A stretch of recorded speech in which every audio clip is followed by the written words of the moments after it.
El estudio de las entidades políticas en el sur del Levante mediterráneo requiere un análisis desprovisto de matices románticos, centrándose en la evidencia estratigráfica y en los registros epigráficos de las potencias regionales, durante la transición de la Edad del Bronce tardío a la Edad del Hierro, aproximadamente hacia el año 1200 antes de nuestra era. La región de Canaán experimentó una desestabilización sistémica producto del colapso de las rutas comerciales y la retirada gradual de la hegemonía egipcia. En este vacío de poder, diversos grupos de población, caracterizados por un patrón de asentamiento rural y una economía de subsistencia basada en el pastoreo y la agricultura de montaña, comenzaron a consolidarse en las tierras altas centrales. Los registros arqueológicos de este periodo muestran una transición técnica significativa, la aparición de silos de almacenamiento revestidos de piedra y la proliferación de cerámica de borde de collar, indicadores de una sedentarización progresiva. El primer registro epigráfico que menciona formalmente a esta entidad es la estela de Merneptah, fechada hacia el 1208 antes de nuestra era, donde se describe una campaña militar egipcia que resultó en la neutralización de diversos focos de resistencia, citando explícitamente a Israel como un grupo demográfico ya establecido en la geografía local. Este incidente, analizado desde una perspectiva clínica, representa el punto de partida documentado de una identidad colectiva que buscaba diferenciarse de las ciudades-estado cananeas de las llanuras. A medida que las estructuras urbanas del Bronce colapsaban bajo la presión de factores climáticos y movimientos migratorios, estos grupos de las tierras altas desarrollaron mecanismos de cohesión social, que eventualmente requerirían una estructura administrativa más compleja para garantizar su viabilidad frente a las presiones externas de grupos vecinos, como los habitantes de la costa filistea. La transición hacia la Edad del Hierro, y aproximadamente en el siglo X antes de nuestra era, marca un cambio cualitativo en la organización del espacio geopolítico del Levante. Este periodo se caracteriza por el paso de una estructura segmentaria de clanes hacia la consolidación de un protoestado, un fenómeno que la historiografía técnica denomina monarquía unida. Desde una perspectiva estrictamente arqueológica, este proceso de centralización política se manifiesta en la aparición de arquitectura monumental y sistemas de defensa estandarizados en puntos estratégicos. Un ejemplo crítico es el yacimiento de Kirbat Jaffa, un recinto fortificado que presenta una planificación urbana radial, sugiriendo la existencia de una autoridad central capaz de movilizar recursos y mano de obra a gran escala fuera de los núcleos rurales tradicionales. Paralelamente, el desarrollo de Jerusalén como centro administrativo principal ha sido objeto de un intenso debate cronológico, mientras que algunos sectores de la academia sostienen la existencia de un aparato estatal complejo bajo las figuras de David y Salomón. Otros investigadores proponen una cronología baja, sugiriendo que la verdadera expansión urbana y administrativa ocurrió décadas más tarde. No obstante, el hallazgo de estructuras masivas, como la denominada estructura de piedra escalonada en la ciudad de David, indica una inversión significativa en infraestructura de soporte para edificaciones públicas. Esta centralización no fue un proceso aislado, sino una respuesta adaptativa a la presión militar ejercida por las ciudades-estado filisteas de la costa y las fluctuaciones en las rutas comerciales transarábigas, la implementación de sistemas impositivos y la creación de una casta de funcionarios administrativos se hacen evidentes en la arquitectura de sitios como Azor, Megido y Geser. En estos centros se observa la construcción de puertas de 6 cámaras y muros de casamatas, elementos de ingeniería militar que reflejan una estandarización técnica propia de un estado en fase de consolidación. Sin embargo, esta estructura unificada presentaba vulnerabilidades intrínsecas debidas a las tensiones entre las élites del norte y del sur. Al finalizar este periodo de expansión inicial, estas fricciones internas, combinadas con disparidades en el desarrollo agrícola y comercial, condujeron a una fragmentación administrativa que daría lugar a 2 entidades políticas diferenciadas, el Reino de Israel en el norte y el Reino de Judá en el sur, cada uno con trayectorias de desarrollo y estrategias de supervivencia distintas frente a las potencias imperiales emergentes. La fragmentación administrativa hacia finales del siglo X antes de nuestra era resultó en la coexistencia de dos unidades políticas con perfiles socioeconómicos divergentes. El Reino de Israel, con su capital establecida eventualmente en Samaria, ocupaba las llanuras fértiles del norte y controlaba los principales nodos de las rutas comerciales transregionales, como la Vía Maris. Este posicionamiento estratégico facilitó una acumulación de capital y un desarrollo urbano acelerado, evidenciado en la arquitectura palaciega de los periodos de Omri y Acab. Las excavaciones en Samaria revelan el uso de sillares de piedra de alta precisión y marfiles decorativos, indicadores de una integración profunda en la economía de lujo del Mediterráneo oriental, y una estrecha colaboración técnica con las ciudades-estado fenicias como Tiro.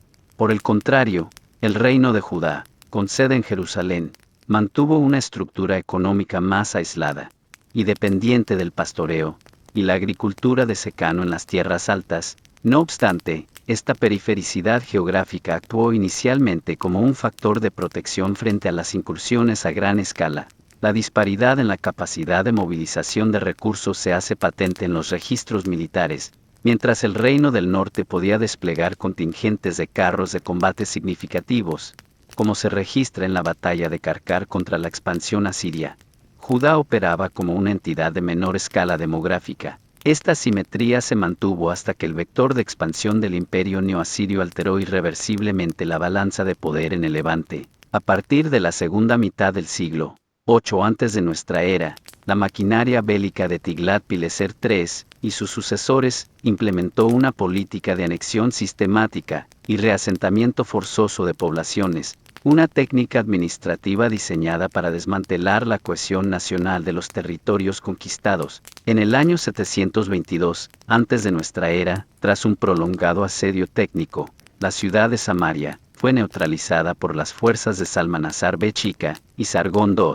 Los registros asirios detallan la deportación de miles de individuos pertenecientes a las élites administrativas y militares hacia otras provincias del imperio, mientras que poblaciones extranjeras fueron reubicadas en el territorio de Israel. Este proceso de ingeniería demográfica supuso el cese definitivo del Reino del Norte como entidad soberana, transformándolo en la provincia asiria de Samerina.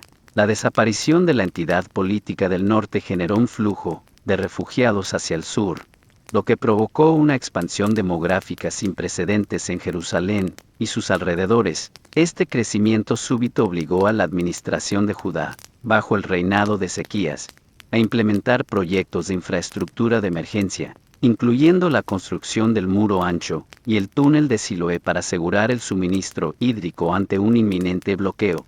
La supervivencia de Judá en este periodo no se debió únicamente a factores geográficos, sino a su transición estratégica hacia un estado vasallo, pagando tributos masivos a Nínive para evitar la disolución total de su estructura administrativa, una estabilidad precaria que se vería puesta a prueba por el surgimiento de una nueva potencia en Mesopotamia. Esta estabilidad precaria bajo el vasallaje asirio comenzó a erosionarse con el colapso repentino de Nínive, en el año 612 antes de nuestra era. La desaparición de la hegemonía asiria generó un vacío de poder que el reino de Judá, bajo la administración de Josías, intentó capitalizar mediante una política de expansión territorial y centralización cultica e institucional. Sin embargo, la geografía del Levante volvió a imponerse como un corredor de tránsito para las ambiciones de las potencias periféricas. El reino de Judá se encontró atrapado en el vector de colisión entre el Egipto saíta y el emergente imperio neobabilónico. Tras la derrota estratégica de las fuerzas egipcias en la batalla de Carquemis en el 605 antes de nuestra era, la soberanía de Judá quedó supeditada a los intereses de Nabucodonosor II. La negativa de las élites de Jerusalén a cumplir con los compromisos tributarios hacia Babilonia desencadenó una serie de intervenciones militares punitivas de carácter quirúrgico. En el año 597 antes de nuestra era, las fuerzas babilónicas ejecutaron un asedio técnico sobre Jerusalén que resultó en la capitulación de la ciudad.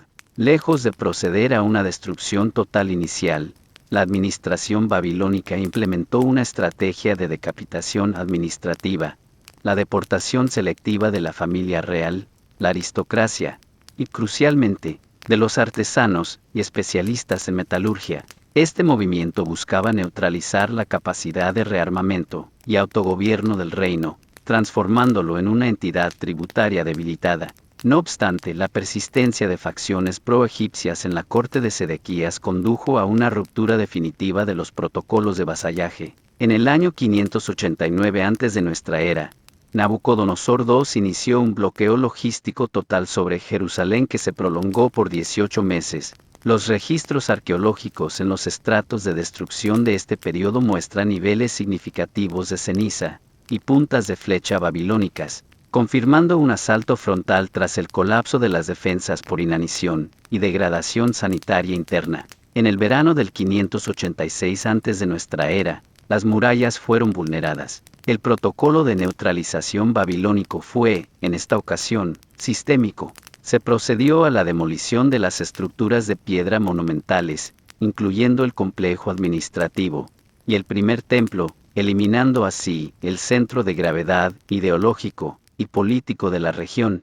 La transferencia forzosa de población no se limitó a las élites, sino que abarcó a gran parte de la población urbana, dejando el territorio bajo una administración provincial mínima con sede en Mizpa. Este proceso de desterritorialización, conocido como el exilio en Babilonia, no supuso la desaparición de la identidad de Judá, sino su mutación hacia una estructura comunitaria portátil, cuya resiliencia se pondría a prueba cuando un nuevo cambio en la hegemonía continental permitiera el retorno de los contingentes deportados bajo una administración imperial radicalmente distinta.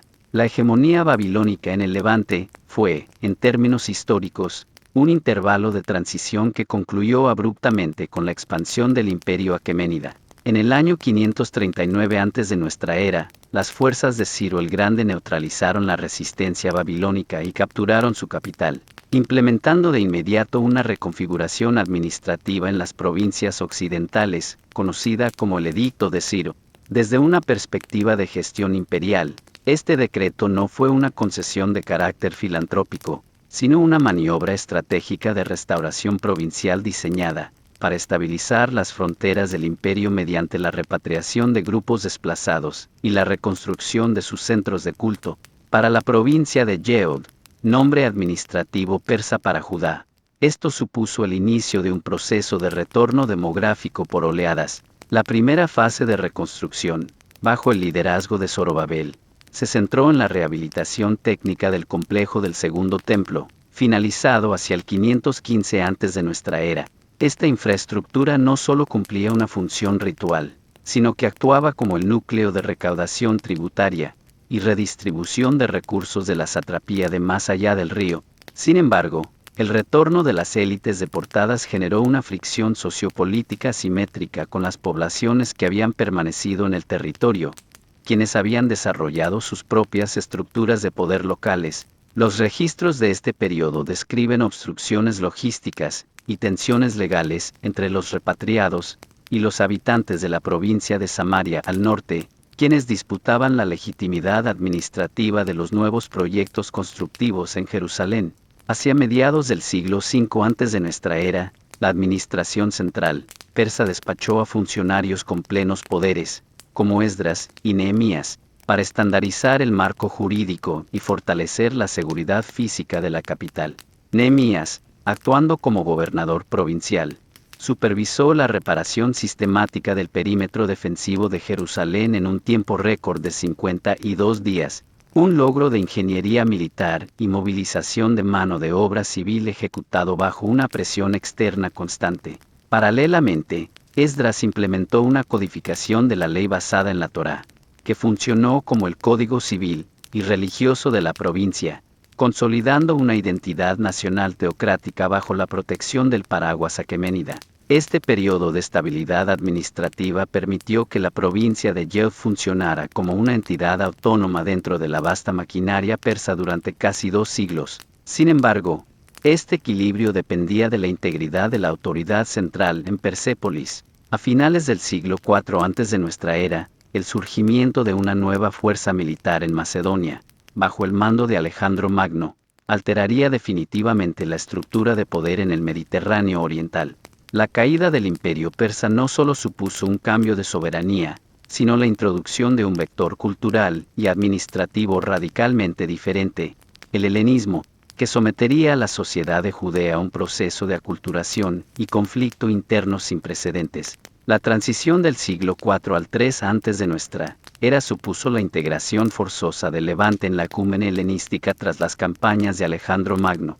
Tras el deceso del monarca macedonio en el 323, el territorio de Judea se convirtió en un vector de colisión geoestratégica entre dos de las principales facciones sucesoras, el reino ptolemaico con base en Egipto y el imperio seleucida con sede en Siria y Mesopotamia. Durante casi un siglo, la administración ptolemaica ejerció un control hegemónico sobre la región, caracterizado por una gestión fiscal eficiente y una relativa autonomía en los asuntos internos de la teocracia de Jerusalén. No obstante, esta estabilidad administrativa no impidió la infiltración gradual de modelos urbanísticos, lingüísticos y filosóficos griegos, un proceso de aculturación que empezó a fragmentar la cohesión social de las élites locales. El equilibrio de poder basculó definitivamente hacia el norte en el año 198 antes de nuestra era, cuando las fuerzas seleucidas de Antíoco III neutralizaron la resistencia ptolemaica en la batalla de Panio. Bajo la nueva soberanía seleucida, la presión para acelerar la helenización de Judea se intensificó, alcanzando un punto de ruptura crítica durante la administración de Antíoco IV Epífanes, en un intento por estandarizar la lealtad política y cultural de sus dominios ante la creciente amenaza de la República Romana. Antíoco IV implementó una serie de decretos prohibitivos que ilegalizaron las prácticas fundamentales del Código Civil y religioso judío. Estas medidas incluyeron la reconfiguración del Segundo Templo como un centro de culto helénico, un acto de profanación técnica que desmanteló el contrato social entre el soberano y sus súbditos provinciales. La respuesta a esta agresión institucional fue el estallido de una insurgencia asimétrica en el año 167 antes de nuestra era, liderada por la facción de los macabeos o asmoneos. Lo que comenzó como una serie de escaramuzas rurales en la localidad de Modín evolucionó rápidamente hacia una guerra de guerrillas a gran escala. Bajo el mando táctico de Judas Macabeo, los contingentes insurgentes aprovecharon la orografía accidentada de Judea para ejecutar emboscadas contra las columnas de suministros y las falanges seleucidas, cuya rigidez operativa resultaba ineficaz en terrenos de montaña. La victoria en la batalla de Emaús permitió a los insurgentes recuperar el control de Jerusalén y proceder a la purificación y rededicación del complejo del templo en el 164 antes de nuestra era. Este éxito militar no supuso el cese de las hostilidades, sino el inicio de una compleja fase de maniobras diplomáticas y conflictos internos. Aprovechando la inestabilidad dinástica en el seno del imperio seleucida, los sucesores de Judas, Jonatán y Simón, lograron elevar el estatus de Judea de una provincia rebelde a un principado autónomo, eventualmente, a un reino independiente. La dinastía asmonea consolidó así una nueva soberanía nacional, que expandiría sus fronteras mediante la anexión de territorios vecinos como Idumea y Turea. Sin embargo, esta nueva estructura de poder, que fusionaba las funciones de sumo sacerdote y monarca, generó profundas fracturas éticas y políticas que debilitarían al Estado desde su interior, justo en el momento en que una nueva potencia de carácter global extendía sus legiones hacia el este, Roma. La estabilidad del reino asmoneo se vio comprometida a mediados del siglo I antes de nuestra era debido a una crisis de sucesión dinástica entre los hermanos Hircano II y Aristóbulo II. Este conflicto interno derivó en una guerra civil, que degradó las capacidades defensivas del Estado, y generó un vacío de autoridad que la República Romana, en plena expansión oriental, no tardó en capitalizar. En el año 63 antes de nuestra era, el general Pompeyo Magno, tras haber neutralizado las amenazas de Mitrídates VI y los piratas cilicios, intervino en Judea atendiendo a las peticiones de ambas facciones en disputa. Tras un asedio técnico de 3 meses sobre el complejo del templo en Jerusalén, las legiones romanas vulneraron las defensas, resultando en la anexión de facto del territorio como un protectorado bajo la supervisión de la provincia de Siria. Este cambio de soberanía supuso el fin de la independencia política absoluta y la transición hacia un modelo de reino cliente. En este nuevo marco administrativo, la figura de Herodes el Grande emergió como el operador político más eficaz de la región. Nombrado rey de los judíos por el Senado romano en el año 40 antes de nuestra era, Herodes ejecutó una campaña militar de 3 años para consolidar su control territorial frente a la resistencia de los últimos remanentes asmoneos y sus aliados partos. Una vez asegurado el poder en el 37 antes de nuestra era, Herodes implementó un programa de desarrollo infraestructural sin precedentes en el Levante, diseñado para integrar a Judea en los estándares urbanísticos y logísticos del naciente imperio de Augusto. El programa de ingeniería herodiano se caracterizó por una escala monumental y una innovación técnica avanzada. El proyecto más ambicioso fue la reconfiguración total del segundo templo en Jerusalén, que incluyó la creación de una plataforma artificial masiva sostenida por muros de contención de sillares ciclópeos, algunos de los cuales superan las 500 toneladas de peso. Paralelamente, Herodes fundó la ciudad portuaria de Cesarea Marítima, dotándola de un puerto artificial, construido con cemento puzolánico, hidráulico, una tecnología de vanguardia que permitía el fraguado bajo el agua. Estas obras no solo servían como demostración de prestigio, sino que funcionaban como nodos de control económico y militar, asegurando el flujo de suministros y la movilidad de las tropas romanas en caso de insurgencia. A pesar de la prosperidad material y la relativa estabilidad fronteriza, la administración herodiana enfrentó una oposición interna latente, debido a su origen idumeo y su estrecha alineación con los intereses de Roma. La presión fiscal necesaria para financiar estos macroproyectos, sumada a la percepción de una erosión de los valores tradicionales frente al cosmopolitismo helenístico romano, exacerbó las tensiones sociales. Tras el deceso de Herodes, en el año 4 antes de nuestra era,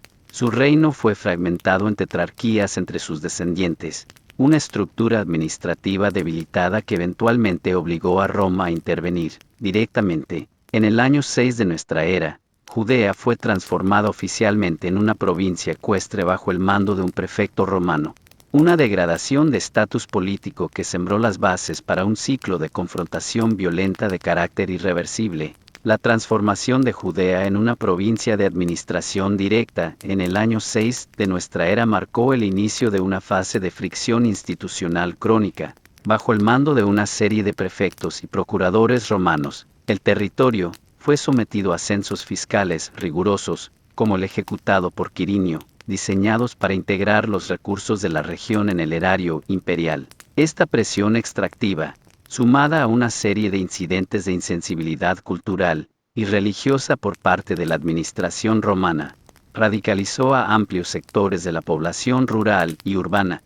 En este ecosistema de descontento, emergieron facciones de resistencia asimétrica, destacando los celotes y los sicarios, quienes empleaban tácticas de eliminación selectiva contra colaboradores de la élite sacerdotal y funcionarios romanos para desestabilizar el orden público. El punto de ruptura sistémico se alcanzó en el año 66 de nuestra era, durante la procuración de Gesio Floro, un conflicto de derechos civiles en Cesarea, combinado con la confiscación de fondos del tesoro del templo en Jerusalén, desencadenó un levantamiento popular masivo que desbordó la capacidad de respuesta de la guarnición local. La derrota inicial de la 12 Legión Fulminata en la batalla de Bet Horón, donde las fuerzas insurgentes judías infligieron bajas críticas y capturaron material de asedio romano, transformó una revuelta provincial en una guerra total de independencia. Ante la magnitud del desafío a la autoridad imperial, Nerón despachó al general Vespasiano, un veterano de las campañas en Britania, con un contingente de 3 legiones y numerosas unidades auxiliares para ejecutar una campaña de pacificación metódica. Vespasiano implementó una estrategia de estrangulamiento logístico, comenzando por la neutralización de los focos de resistencia en Galilea. La toma de la fortaleza de Jotapata en el 67 de nuestra era, tras un asedio técnico de 47 días, ejemplifica la superioridad de la ingeniería poliorcética romana. Una vez asegurado el norte y las zonas costeras, el vector de ataque se dirigió hacia Jerusalén. Sin embargo, la campaña sufrió un intervalo de suspensión operativa debido a la inestabilidad política en Roma tras el suicidio de Nerón. Tras el ascenso de Vespasiano al trono imperial en el año de los 4 emperadores, La finalización del conflicto fue delegada a su hijo Tito en el año 70 de nuestra era. El asedio de Jerusalén representó uno de los incidentes militares más devastadores de la antigüedad. Tito estableció un bloqueo total mediante una muralla de circunvalación, o circunvallatio, diseñada para impedir cualquier entrada de suministros y forzar la capitulación por inanición. Tras vulnerar las 3 murallas defensivas de la ciudad mediante el uso de arietes y torres de asalto, las legiones penetraron en el área urbana. En agosto del año 70, el complejo del segundo templo fue incendiado, y posteriormente demolido hasta sus cimientos, eliminando el centro administrativo y religioso de la nación judía. La caída de Jerusalén supuso la desarticulación de la soberanía de Judea, aunque la resistencia residual se prolongaría 3 años más en fortalezas aisladas. Un epílogo que analizaremos a través del caso técnico de Masada.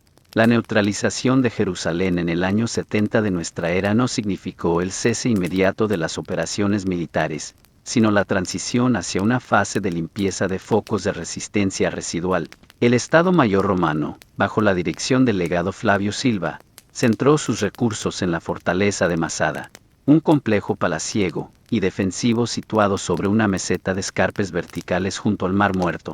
En el año 73 de nuestra era, la X Legión Fretensis ejecutó una obra de ingeniería poliorcética sin precedentes, la construcción de una rampa de asedio masiva compuesta por miles de toneladas de tierra y roca, reforzada con una estructura de madera, para permitir que una torre de asalto y un ariete alcanzaran la muralla occidental.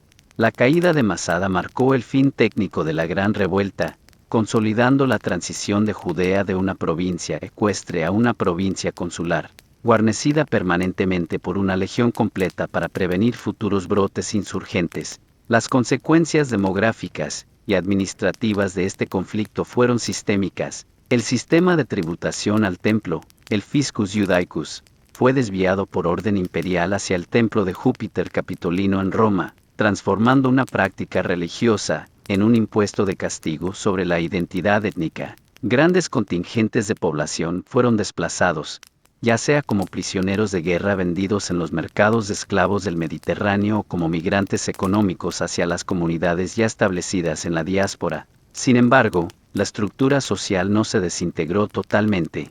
En la localidad de Yavne, bajo el liderazgo de Yohanan ben Zakkai, se estableció un consejo académico que permitió la mutación de la identidad nacional de una base territorial y sacrificial a una base textual y legal, centrada en el estudio de la Torá y la codificación de la Mishnah. Este periodo de reconstrucción interna y relativa calma bajo la dinastía Flavia y los primeros antoninos se vio interrumpido por la política de uniformidad cultural del emperador Adriano. El proyecto de refundar Jerusalén como una colonia romana denominada Aelia Capitolina, junto con la prohibición de ritos fundamentales del Código Civil judío, actuó como el reactivo químico que desencadenó la última gran confrontación, la revuelta de Bar Kojba en el año 132 de nuestra era. A diferencia de la revuelta anterior, esta insurgencia fue planificada metódicamente, empleando una red de túneles y cuevas para una guerra de guerrillas prolongada que infligió bajas severas a las legiones romanas,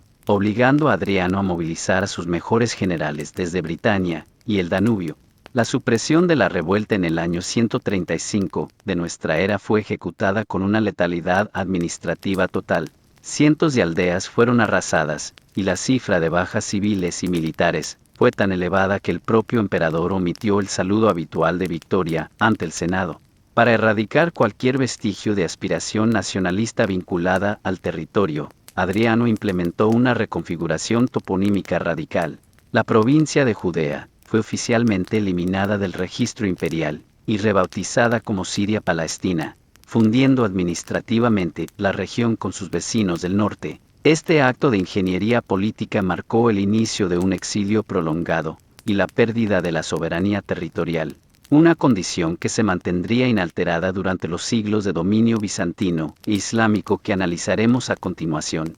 La derrota de Bar Kojba en el año 135 de nuestra era inauguró un periodo de desterritorialización política, pero no de desaparición demográfica absoluta. Durante los siglos II y III, el centro de gravedad de la vida civil y académica se desplazó hacia la región de Galilea, donde la estructura del Sanedrín fue reorganizada bajo el patriarcado de Judá. Así, en este ecosistema de autonomía limitada, se completó la redacción de la Mishnah, un código de jurisprudencia que permitió la supervivencia de la identidad nacional fuera de las estructuras estatales tradicionales. Sin embargo, el panorama geopolítico sufrió una mutación radical en el siglo IV con la cristianización del Imperio Romano bajo Constantino I.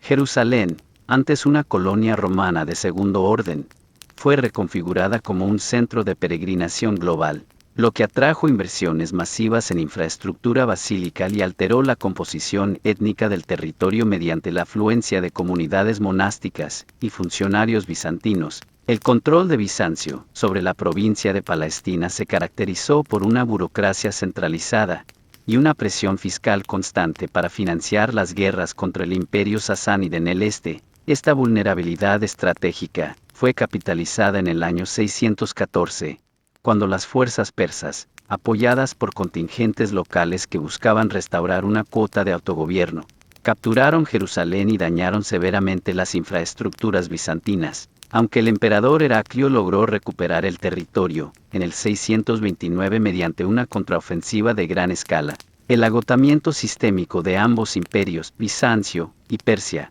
dejó el corredor de Levante desprotegido ante un nuevo vector de expansión surgido en la península arábiga. En el año 636, tras la batalla decisiva del río Yarmouk, las fuerzas del califato ortodoxo neutralizaron la presencia militar bizantina en la región. La rendición de Jerusalén ante el califa Omar en el 638 marcó el inicio de un nuevo orden administrativo, bajo el dominio islámico. A diferencia de la política de supresión de Adriano, la administración omeya implementó el estatus de dhimmi o protegidos, un marco jurídico que permitía a las poblaciones judías y cristianas mantener su autonomía religiosa y civil a cambio del pago de un impuesto per cápita denominado jizya. Este cambio de soberanía facilitó el retorno de familias judías a Jerusalén tras siglos de prohibición bizantina.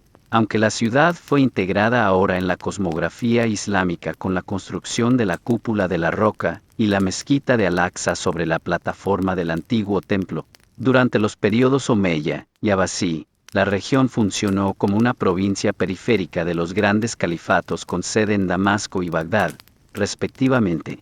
La estabilidad interna dependía de la integridad de las rutas comerciales y del mantenimiento de los sistemas de irrigación heredados de la antigüedad.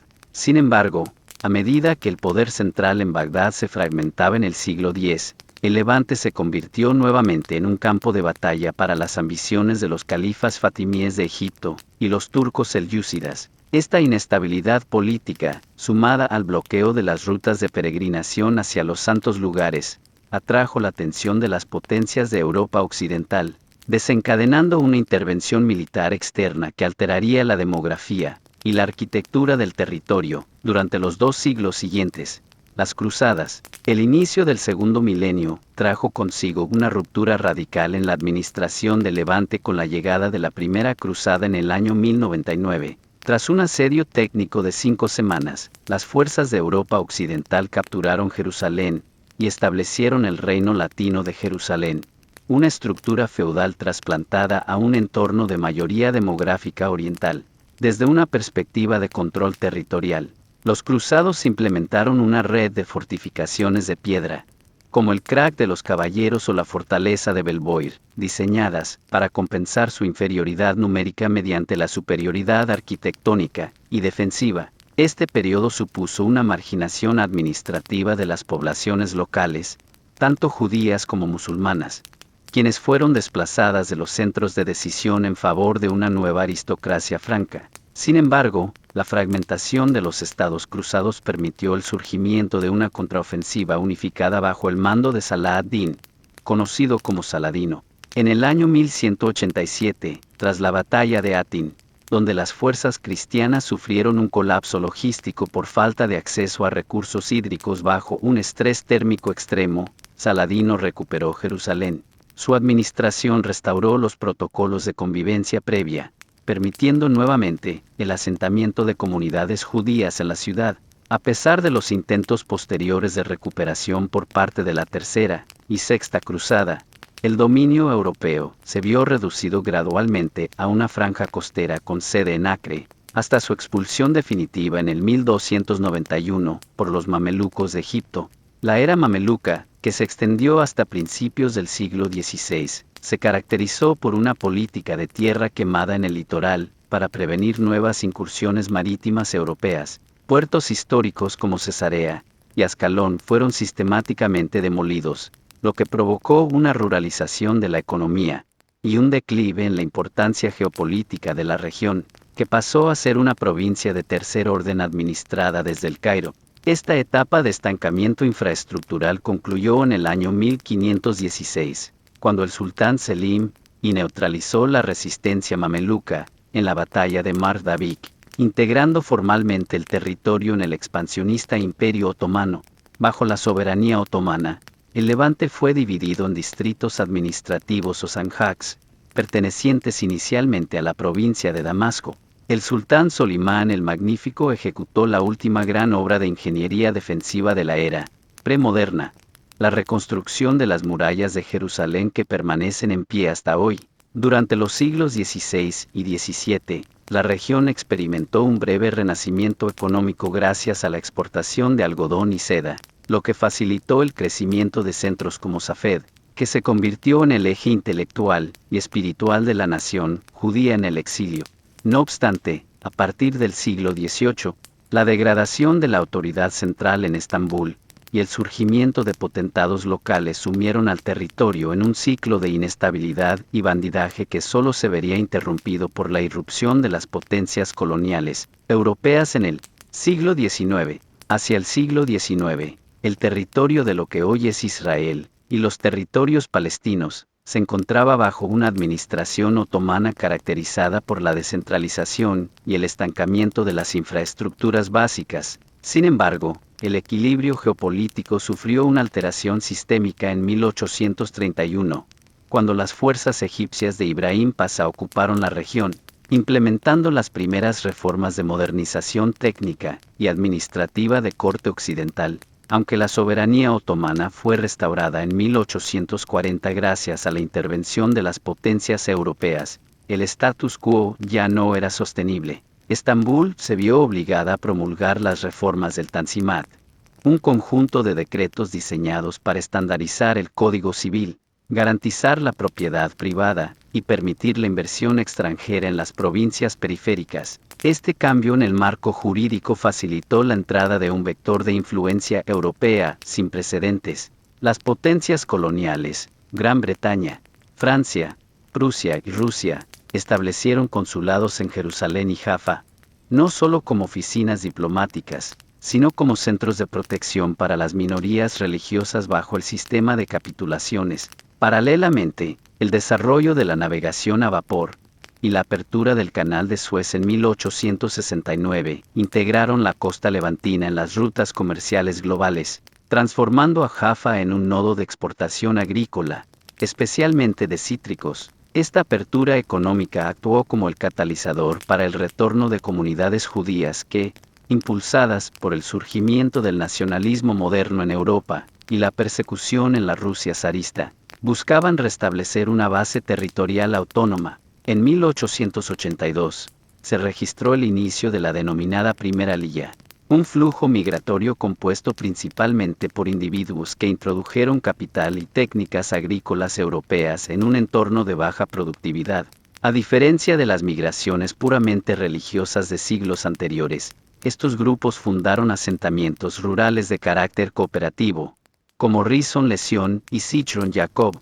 Este proceso de adquisición de tierras fue ejecutado mediante transacciones legales bajo el nuevo Código de Propiedad otomano, aunque la falta de una cartografía precisa y la superposición de derechos de uso tradicionales generaron las primeras fricciones con la población local árabe, cuya identidad nacional también comenzaba a cristalizar en respuesta a la influencia occidental y al centralismo turco. El fin de siglo marcó la transición de un movimiento filantrópico a una plataforma política formal con la celebración del primer Congreso sionista, en Basilea en 1897, liderado por Theodor Herzl. El objetivo técnico era claro: la creación de un hogar nacional mediante el reconocimiento del derecho internacional, mientras el Imperio Otomano intentaba contener estas aspiraciones mediante restricciones a la inmigración y a la venta de tierras. La realidad sobre el terreno mostraba una infraestructura en expansión, con la inauguración del ferrocarril Jaffa-Jerusalén y el crecimiento de barrios fuera de las murallas de la ciudad vieja. El escenario estaba preparado para que el colapso definitivo del orden otomano durante la Gran Guerra transformara estas aspiraciones en un proyecto de Estado bajo administración internacional. El estallido de la Primera Guerra Mundial en 1914 supuso el colapso definitivo del marco administrativo otomano en el Levante. La alianza de Estambul con las potencias centrales transformó la región en un frente de batalla estratégico, específicamente como plataforma de asalto hacia el Canal de Suez, el nodo logístico vital del Imperio Británico. Entre 1915 y 1917, la población civil sufrió un proceso de degradación sistémica, debido a la confiscación de recursos agrícolas para el esfuerzo bélico, una plaga de langostas, y el bloqueo naval aliado, lo que resultó en una crisis de seguridad alimentaria sin precedentes. No obstante, en la periferia de este conflicto, se gestaba una reconfiguración jurídica del territorio mediante negociaciones diplomáticas de carácter secreto y público. En 1917, el general Edmund Allenby lideró la campaña de Palestina, ejecutando una ofensiva de armas combinadas, que rompió la línea defensiva otomana en la batalla de Beerseba. El uso técnico de la caballería ligera y la aviación permitió a las fuerzas británicas capturar Jerusalén en diciembre de ese año, finalizando 4 siglos de soberanía turca. Paralelamente a las operaciones militares, el gobierno británico emitió la Declaración Balfour, un documento formal que expresaba el apoyo de Londres a la creación de un hogar nacional para el pueblo judío en Palestina. Este instrumento jurídico no solo buscaba asegurar el apoyo de las comunidades judías internacionales al esfuerzo de guerra aliado, sino también establecer una zona de amortiguación bajo influencia británica al norte del Canal de Suez. La transición de la administración militar a la civil se formalizó tras la Conferencia de San Remo en 1920 y la posterior ratificación por la Sociedad de Naciones en 1922. Se estableció así el Mandato Británico de Palestina, una estructura fiduciaria internacional encargada de implementar los términos de la Declaración Balfour mientras se garantizaban los derechos civiles de la población no judía. Sin embargo, la ambigüedad en la redacción del mandato generó una colisión de expectativas nacionales, mientras el movimiento sionista procedía a la creación de instituciones paraestatales, como la Agencia Judía para Israel y la Organización de Defensa Ganá. La población árabe, bajo el liderazgo del Gran Muftí de Jerusalén, articulaba una resistencia política y armada contra la inmigración y la transferencia de tierras. Durante la década de 1920, la región experimentó ciclos de crecimiento económico impulsados por la inversión de capital judío y la mejora de los servicios de salud y transporte por parte de la administración británica. No obstante, esta prosperidad material no mitigó la fricción interétnica. Incidentes de violencia colectiva en 1921 y 1929 evidenciaron la incapacidad del modelo de mandato para gestionar 2 proyectos nacionales excluyentes sobre un mismo territorio. La construcción de infraestructuras críticas, como el puerto moderno de Haifa y las redes eléctricas, se ejecutaba en un clima de inestabilidad latente que estallaría en una insurgencia generalizada en la década siguiente, obligando a Gran Bretaña a reconsiderar la viabilidad técnica de su presencia en el Levante. El periodo comprendido entre 1936 y 1939 marcó una fractura irreversible en la administración del mandato británico. La denominada Gran Revuelta Árabe surgió como una respuesta sistémica a la aceleración demográfica judía, impulsada por el ascenso del régimen nacionalsocialista en Alemania, y la consiguiente Quinta Aliyá. Esta insurgencia no se limitó a disturbios urbanos, sino que evolucionó hacia una huelga general prolongada, y una campaña de sabotaje contra infraestructuras críticas, como el oleoducto Kirkuk-Haifa y la red ferroviaria.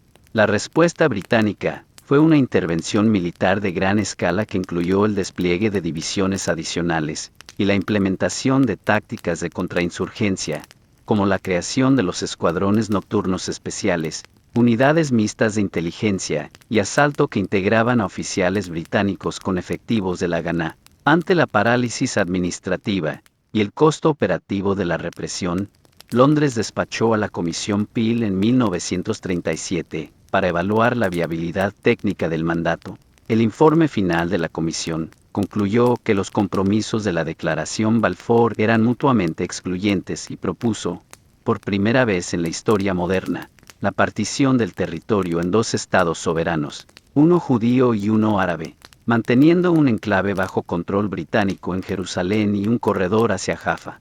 Aunque la agencia judía aceptó el principio de partición como base para la negociación, el liderazgo árabe rechazó la propuesta de manera categórica, lo que derivó en una segunda fase de la revuelta mucho más violenta y fragmentada. La neutralización definitiva de la revuelta en 1939 dejó a la sociedad árabe descabezada políticamente y militarmente agotada, pero también obligó a Gran Bretaña a emitir el Libro Blanco de 1939. Este documento supuso un giro de 180 grados en la política imperial. Restringió drásticamente la inmigración judía y la compra de tierras, proyectando la creación de un Estado unitario con mayoría árabe en un plazo de 10 años. Para el movimiento sionista, esto representó una traición técnica a los términos del mandato, generando un conflicto latente con la administración británica que solo se vería suspendido temporalmente por el estallido de la Segunda Guerra Mundial. Durante el conflicto global, la comunidad judía en Palestina adoptó una estrategia dual: apoyar el esfuerzo bélico aliado contra el eje mientras se fortalecían las capacidades de defensa interna, y se organizaba la inmigración clandestina o Aliyah Bet. Miles de voluntarios se integraron en la Brigada Judía del Ejército Británico, adquiriendo experiencia técnica en logística, comunicaciones y combate moderno.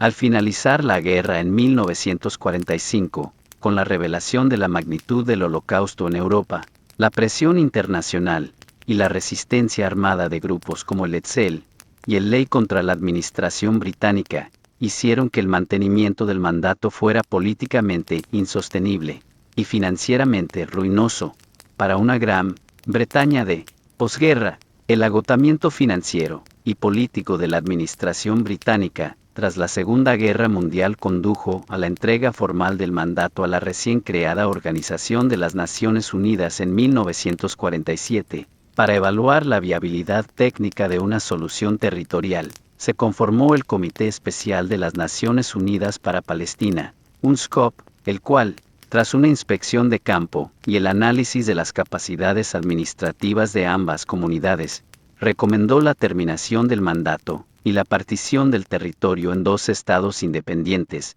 con un régimen internacional especial para la ciudad de Jerusalén, Corpus Separatum.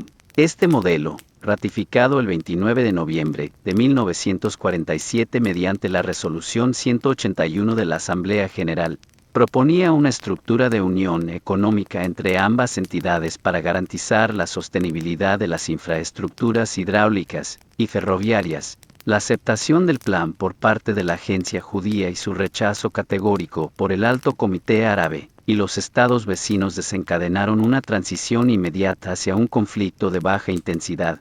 Entre finales de 1947 y mayo de 1948, el territorio experimentó una fase de guerra civil caracterizada por la lucha por el control de las vías de suministro y los puntos elevados estratégicos. Los contingentes de la Haganah, que habían desarrollado una estructura de mando centralizada y protocolos de movilización rápida, se centraron en asegurar el corredor logístico entre Tel Aviv y la sitiada Jerusalén.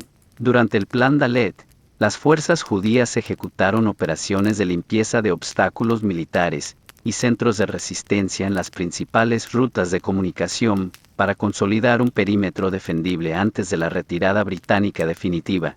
Paralelamente, la población árabe contó con el apoyo de voluntarios de la milicia del Ejército de Liberación Árabe, cuya estrategia se basó en el bloqueo de convoys de alimentos y combustible. El asedio de Jerusalén se convirtió en el punto crítico de la contienda, donde la falta de recursos hídricos y suministros médicos degradó severamente las condiciones de vida de la población civil. El 14 de mayo de 1948, horas antes de que expirara formalmente el mandato británico, David Ben-Gurión, proclamó la Declaración de Independencia del Estado de Israel en Tel Aviv.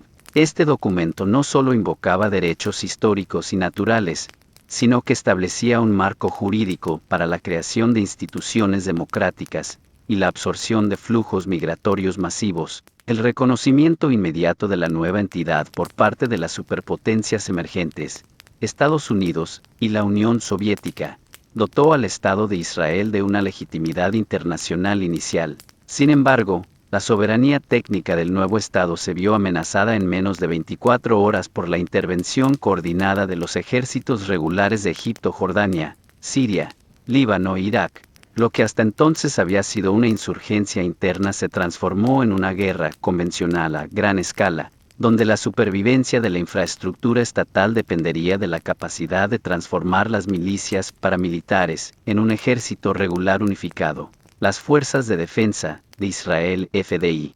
La fase convencional de la contienda, iniciada el 15 de mayo de 1948, sometió a la recién creada administración israelí a un estrés operativo extremo.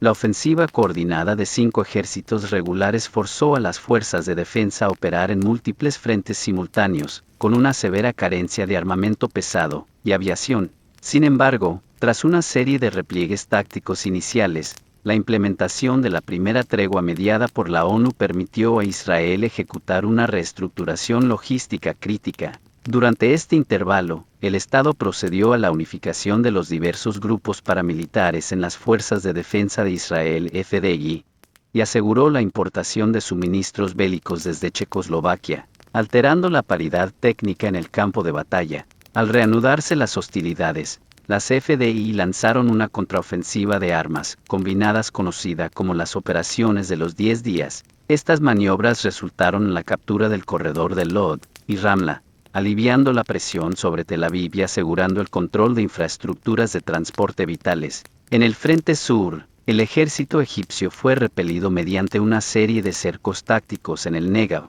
mientras que en el norte, la resistencia del Ejército de Liberación Árabe fue neutralizada, consolidando la soberanía israelí sobre la región de Galilea. Este proceso de expansión territorial fue acompañado por un fenómeno de desplazamiento masivo de población árabe, un evento de consecuencias demográficas duraderas que la historiografía técnica analiza como el resultado de una combinación de órdenes de evacuación militares, colapso de las administraciones locales y acciones de combate directo.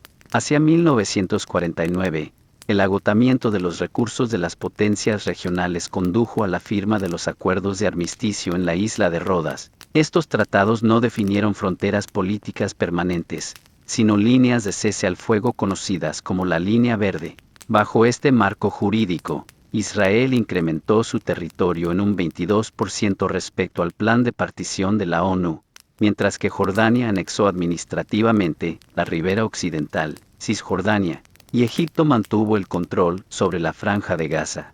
Jerusalén quedó fragmentada por una zona de exclusión militar, con la ciudad vieja bajo soberanía jordana, y el sector occidental bajo control israelí.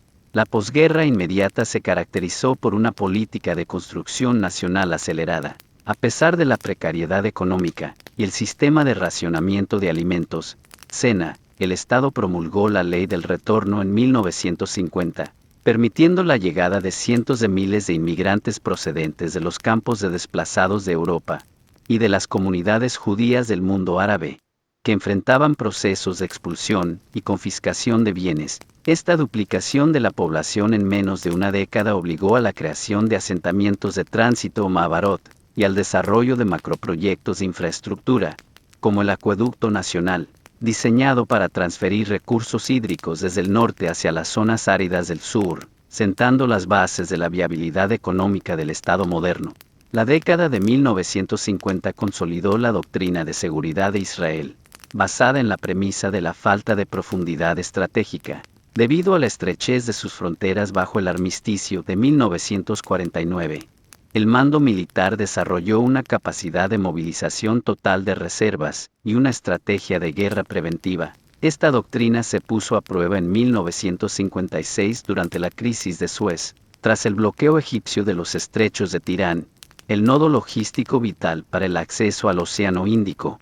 y la nacionalización del Canal de Suez por parte de Gamal Abdel Nasser, Israel coordinó una intervención militar con Francia y Gran Bretaña conocida como la Operación Kadesh, en una campaña de alta movilidad. Las fuerzas paracaidistas y blindadas israelíes neutralizaron la resistencia egipcia en la península del Sinaí en menos de 100 horas, aunque la presión diplomática de las superpotencias, Estados Unidos y la Unión Soviética, obligó a la retirada de las fuerzas expedicionarias en 1957. Israel logró garantías técnicas de libertad de navegación y el despliegue de una fuerza de emergencia de la ONU-FENU en la frontera, asegurando un periodo de estabilidad relativa que permitió un crecimiento económico acelerado y el desarrollo de proyectos de infraestructura crítica. Durante los años 60, el Estado de Israel completó su transición de una economía agraria de subsistencia a una estructura industrial y tecnológica. La finalización del Acueducto Nacional en 1964 permitió la irrigación sistemática del desierto del Negev, transformando la capacidad de carga demográfica del sur. Sin embargo, la tensión regional escaló nuevamente por el control de los recursos hídricos del río Jordán y el aumento de incursiones de grupos paramilitares desde las fronteras vecinas. En mayo de 1967, la expulsión de las fuerzas de la ONU por parte de Egipto, el despliegue masivo de divisiones blindadas en el Sinaí y el cierre definitivo del estrecho de Tirán fueron interpretados por la inteligencia israelí como un casus belli inminente. El 5 de junio de 1967, Israel ejecutó la Operación Foco, un ataque aéreo preventivo que neutralizó las fuerzas aéreas de Egipto, Siria y Jordania en sus bases de operaciones en cuestión de horas. En la subsiguiente guerra de los 6 días, las FDI capturaron la península del Sinaí, la Franja de Gaza, Cisjordania, los Altos del Golán. En un movimiento de alto impacto simbólico y estratégico, la ciudad vieja de Jerusalén. Este evento alteró irreversiblemente la cartografía del Levante. Israel pasó de ser un estado vulnerable en busca de reconocimiento a una potencia ocupante con control sobre una población árabe masiva y fronteras defendibles basadas en obstáculos naturales, como el Canal de Suez y el río Jordán. La expansión territorial de 1967 no supuso la estabilización regional, sino la transición hacia una fase de conflicto asimétrico y guerra de desgaste en el Canal de Suez. Durante el periodo de 1967 a 1970, las fuerzas egipcias e israelíes mantuvieron un intercambio constante de artillería e incursiones comando, lo que obligó a Israel a construir la línea Bar-Lev, una cadena de fortificaciones de arena y hormigón diseñada como un sistema de alerta temprana. Sin embargo, el exceso de confianza técnica en estas barreras físicas fue neutralizado el 6 de octubre de 1973, cuando una coalición liderada por Egipto y Siria ejecutó un ataque coordinado durante la festividad del Yom Kippur. La fase inicial de la guerra de Yom Kippur representó el mayor desafío operativo para las FDI desde 1948. En el frente del Sinaí, el uso masivo de misiles antitanque, Saher, y sistemas de defensa antiaérea, SAM, de origen soviético por parte del ejército egipcio neutralizó temporalmente la superioridad blindada y aérea israelí. Simultáneamente, en los altos del Golán, las divisiones sirias vulneraron las líneas defensivas en una ofensiva de saturación, tras una movilización de reservas en tiempo récord y el establecimiento de un puente aéreo de suministros desde Estados Unidos. Israel ejecutó una contraofensiva de gran escala, cruzando el Canal de Suez y cercando al tercer ejército egipcio, mientras que en el norte, las fuerzas israelíes se posicionaron a distancia de artillería de Damasco. A pesar de la victoria militar final, el impacto psicológico y político de la vulnerabilidad inicial provocó una crisis de confianza en el liderazgo laboralista de Israel, facilitando el ascenso al poder del partido Likud en 1977. Este cambio de administración coincidió con una apertura diplomática sin precedentes, la visita del presidente egipcio Anwar el-Sadat a Jerusalén, bajo la mediación del gobierno estadounidense en Camp David, 1978. Se establecieron los protocolos para el primer tratado de paz entre Israel y una nación árabe. Israel aceptó la retirada total de sus fuerzas, y asentamientos de la península del Sinaí a cambio de reconocimiento diplomático, la desmilitarización del territorio, y garantías de libre tránsito por el Canal de Suez. La normalización con Egipto alteró el equilibrio estratégico de Levante, eliminando el Frente Sur como amenaza convencional. Sin embargo, la tensión de la seguridad israelí se desplazó hacia el norte, donde la inestabilidad del Líbano y la presencia de la Organización para la Liberación de Palestina, OLP, generaban incursiones constantes en la frontera de Galilea. En 1982, Israel lanzó la Operación Paz para Galilea, una intervención militar que escaló hasta el asedio de Beirut y la expulsión de las estructuras de mando de la OLP hacia Túnez. Este conflicto marcó el inicio de una ocupación prolongada en el sur del Líbano y el surgimiento de nuevos actores no estatales, como Hezbolá, que transformarían la naturaleza de la confrontación en las décadas siguientes. Hacia finales de la década de 1980, el control administrativo de Israel sobre los territorios de Cisjordania y la Franja de Gaza enfrentó un desafío sistémico de carácter civil. La primera intifada, iniciada en 1987, esta insurgencia se caracterizó por tácticas de desobediencia civil, huelgas comerciales y enfrentamientos asimétricos que degradaron la imagen internacional del status quo y generaron un alto costo operativo para las unidades de reserva de las FDI. La presión interna y el cambio en el orden global tras la caída de la Unión Soviética obligaron a un giro estratégico en la política exterior israelí, buscando una resolución diplomática que permitiera externalizar la administración de la población civil palestina. En 1993, bajo el gobierno de Yitzhak Rabin, se firmaron los Acuerdos de Oslo en Washington D.C. Este marco jurídico estableció una hoja de ruta para la creación de la Autoridad Nacional Palestina, ANP, una entidad administrativa interina con competencias en seguridad y asuntos civiles en zonas geográficas específicas. El territorio fue fragmentado técnicamente en 3 categorías: la zona A, bajo control total palestino; la zona B grande, bajo control civil palestino y seguridad israelí; y la zona C, bajo control total israelí. Este proceso de transferencia de poder fue acompañado por la firma del Tratado de Paz con Jordania en 1994, lo que estabilizó la frontera oriental y normalizó las relaciones hídricas y comerciales con el reino hachemita.